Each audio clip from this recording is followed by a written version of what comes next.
Alexia. My name's Alexia, and today we're gonna be watching a true story animation. And this story is called I Have to Tell the Truth No Matter What. Uh-oh, sounds like this girl's gonna get exposing, and I'm ready to hear it. But before we start this video, I need you all to smash that like button, smash that like button, smash that like button. And if you want to be a part of the family, hit that subscribe button and turn on all post notifications so you don't miss any of my videos. The minute the history teacher walked in, a sudden hush fell over the classroom. Why? Do her students think she's good looking? Cause I sure do. In a mom way, of course. Kinda. She was an absolute terror. That day, she announced a flash quiz and immediately turned her beady eyes to me. Annette, when was America's Declaration of Independence signed? Oh, thank God. I knew that one. 2nd of August, ma'am. Are you stupid? Whoa, are you what now? Miss, did you just say stupid? Alright, that's it. You went from real pretty to real rude in about 4 seconds. The same amount of eyes you got. But I'm just saying. Are you stupid? Everyone knows it's the 4th of July. Oh, actually, that's not true. Everyone thinks it's the same as Independence Day, but she slammed her book on the table. Enough. If you keep making things up, your nose will grow longer. Well, I think your mouth should get sewn tighter, cause it's saying some pretty bad things. I never make things up, ma'am, and that's not true. Otherwise, all grown-ups would have very long noses. She looked like she was about to blow a fuse. You listen to me. I'm big and you're small. I'm smart and you're dumb, and that's the truth. Do you have any objection? Yes, ma'am. I don't think you're very smart. As soon as the words were out, I clapped my hands on my mouth. I knew what was coming up next was the nightmare of every kid at Fairview School. I was immediately sent to the principal. She was worse than Miss Trunchbull in the movie Matilda. Miss Una turned around in her high chair, and I shuddered. She was only 5 feet tall and always wore the most hideous pink clothes. Hey, what you saying about pink? I'd be lying if I said I wasn't offended. And excuse me, miss, I don't know what you got against pink because you're wearing some too. And we all knew she was absolutely vile. So, Annette, why did you do that? Do you think your teachers are dumb? Do you think I'm dumb? I really didn't want to answer that. Yes, kinda. Oh, Annette girl, it's okay to have an opinion, but do you really gotta say those things out loud in front of your teachers and your principal? That can easily get you in trouble. Not smart, girl. Not smart. She walked over to me slowly, and I could see the fury in her eyes. Do you want to know a secret? I really hate children. I don't know how your mother can stand you. I'm calling her now. When Mom arrived and found out what had happened, she turned to me angrily. Are you out of your mind? You can't talk to your teachers like that. Mom, I only told the truth, and you should defend me. That's what good mothers do. Oh, you think I'm a bad mother now? Sometimes. Hi, I'm Annette, and no, I promise I'm not a rude kid.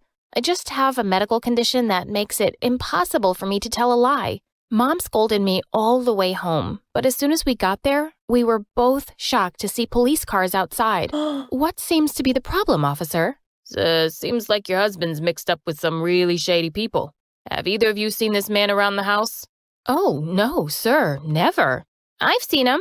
I was horrified. Oh, no! Annette girl! Ixnay on the telling the cops, nay? You're gonna go to prison, eh? Ain't nobody ever told you that a couple of ounces of keep your mouth shut saves you from a whole bucket load a lot of explaining. Zip it, girl! Suddenly everyone's eyes were on me. I saw him last night in Daddy's study. No! He gave him some papers, and Daddy put them in his safe. And before I knew it, Dad was taken away in handcuffs. Dang! Who would have thought that the one who would snitch you out would be your own daughter? Ooh, that's rough. Mom dragged me inside the house. You think it's funny to say the first thing that comes into your stupid head? You just sent your dad to prison. Mom, I didn't mean to. You know I can't tell lies. I've had it with your nonsense. Everyone can tell lies. And with that, she flung herself onto the couch and sobbed loudly for the rest of the evening. I snuck off to my room, feeling like the world's worst daughter. I quietly crept out of the house early next morning and headed off to school. I really needed to see my best friend Janet. When she saw me, she came over and hugged me tight. "Hello, Miss Popular Overnight. Everyone's talking about you. Everyone heard about how you talked back to the cranky witches. You're practically our new hero." And everyone was giving me fist bumps and high fives in the corridors. Was I cool now? Usually it was just me and Janet at lunch, but today it seemed like everyone wanted to sit at our table. A little while later, Monica, the principal's niece, came over. "Oh, hasn't anyone read the morning paper today? Here you go." With that, she threw it on the table for everyone to see, and my eyes widened in horror. Splashed all across the front page were pictures of Dad being taken away by the police. "Are you a little criminal too, Annette? Do you get the highest marks in class by cheating?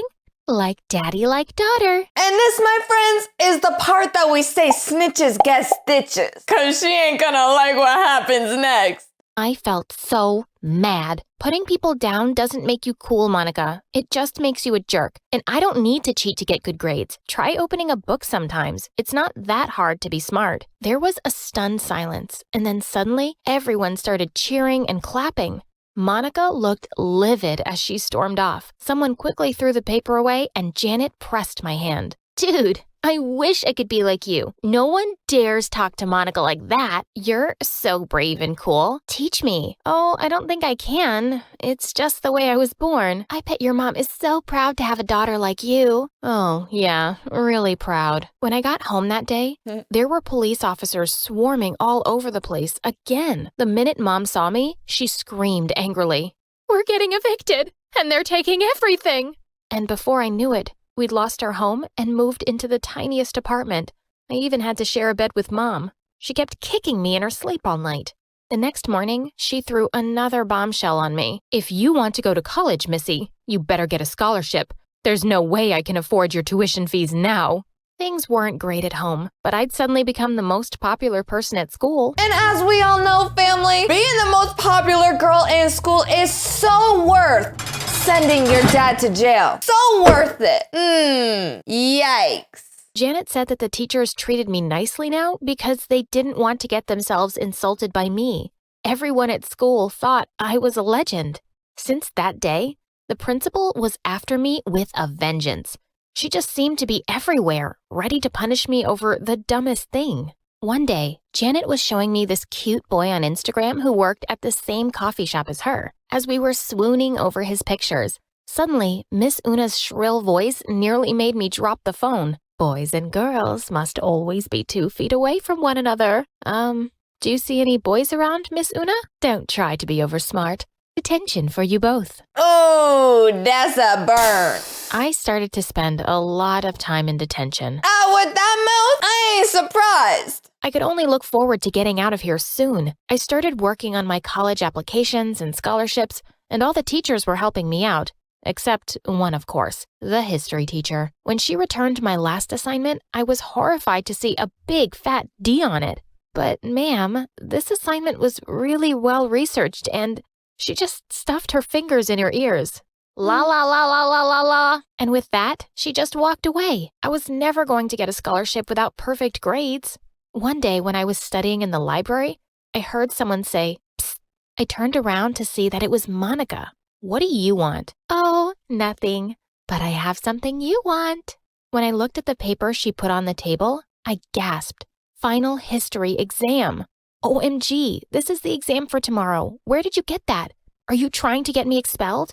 No, I'm helping you get the perfect grade you want. I don't need your help. Take this back. What's going on, girls? What's that you're fighting over? I turned around in horror to see Miss Una, and before I knew it, she'd snatched the paper from my hand. Oh my, look what we have here. In my office. Now, I couldn't believe the two had actually set me up. Miss Una closed the door behind her and turned to me. The apple never falls too far away from the tree, does it? Just like your dad, aren't you? When word gets to all these colleges that you stole a final exam, You can kiss all your dreams goodbye. Man, that's not fair. She's been framed, man. She's been framed. And might I add, framed a lot better than that hairstyle you got going around your face, because it's looking kind of straggly. Seriously, girl, I think it's time for a haircut. I was absolutely horrified. You know I didn't steal that. You can't do this. Of course I can. I can do anything I want. There might be a way out for you, though. And what's that? You'll be competing in the Maths Olympiad tomorrow. The participant we have now is an idiot, and you're a stupid genius. I need that trophy while I'm principal. A stupid genius? That's a new one. Better win it for me, or else. How can I be ready for it by tomorrow? That sounds like your personal problem. And with that, she just shoved me out of her office. I spent the whole night cramming volumes of math books. The next morning, my heart was pounding when we made it to the competition venue. I really had to do well. My whole future was at stake. After a series of grueling oral and written exams for hours, the results were finally announced. And first prize goes to Fairview School. No one was more shocked than I was. I walked onto the stage in a trance, while Miss Una had already flown up there to receive the trophy, and she kept hugging me and saying how proud she was. The announcer turned to me and said, "We've never had a participant win by such a huge margin. Is there anyone as smart as you in your school?" Oh, God, I really didn't want to answer that. I would sound like a pompous butthead. No, I'm the smartest. Amazing! We can't wait to see what you do at the state championship. Wait, what? I thought this nightmare was over. On the car drive back to the school, Miss Una turned around to me. Start prepping for the state competition next week. There will be so many important people there, including the mayor. I'm probably going to be awarded Best Educator. Her face turned really menacing. You'll win it for me, won't you? I don't like the way she just said that. You'll win it for me, won't you, sweetie? Won't you? I think she's possessed by a demon or something. Either that or she's just super hangry. I can't tell. And you'll keep that mouth of yours shut next time, if you know what's good for you. Janet was horrified when she found out the principal was blackmailing me, but I told her I had to do what she said, and she helped me study day and night till the day of the big competition. Our school was hosting the event, and the place was buzzing with excitement. I was just shaking in my boots. Hours later, the whole school had gathered in the auditorium to hear the results, and the crowd erupted into loud applause and cheers as my name was announced. I went onto the stage to receive my trophy and was asked to sit down for a few questions. Annette, you must be so proud to win this for your school, and it must be amazing to have someone like your principal to encourage you. Now let's see what the girl who can never tell a lie has to say to that question. I sense a scandal. Would you like to say a few words about her? Oh my God. Just say no. Telling the truth would ruin me. Say no. I saw Miss Una glaring at me with a stiff smile on her face. I had no choice. The only thing I can say about her is that she's the most evil principal on the planet. She bullies everyone. The only reason I'm in these competitions is because she told me she'd ruin my chances of going to college if I didn't participate. She shouldn't be allowed anywhere near kids. The auditorium was suddenly filled with pin-drop silence. Just then, Janet rose from the crowd and shouted, "Yeah, she's a jerk." Another student got up and said, "I hate coming to school because of her." And before I knew it, hundreds of kids were chanting, "We want her out of here." Miss Una's eyes were about to pop right out, and she suddenly fled from the scene. Janet had made a video of my interview and the whole scene after, and it went viral. Well, at least we know if college doesn't work out, you can always be a YouTuber. For the next few days, it was trending like crazy on Snapchat and Twitter. I couldn't believe it. We'd literally started a movement. The school board immediately looked into the matter and fired Miss Una. Fast forward a few months, and I've graduated high school with honors. I'm off to one of the best universities on a scholarship. with my best friend Janet. Note that she didn't mention her mom in any of that. If I had to guess, I'd say that the relationship's still probably pretty rocky, leaving the dad in the middle not knowing what side to choose with his hands tied. Literally tied because his daughter sent him to prison. But anyways, family, that is all of the true story animation that I have for you today. If you liked today's video, don't forget to smash that like button. And if you want to join the family, hit that subscribe button and turn on all post notifications so you don't miss any of my videos. I love you all so much. And I'll see you all in the next video.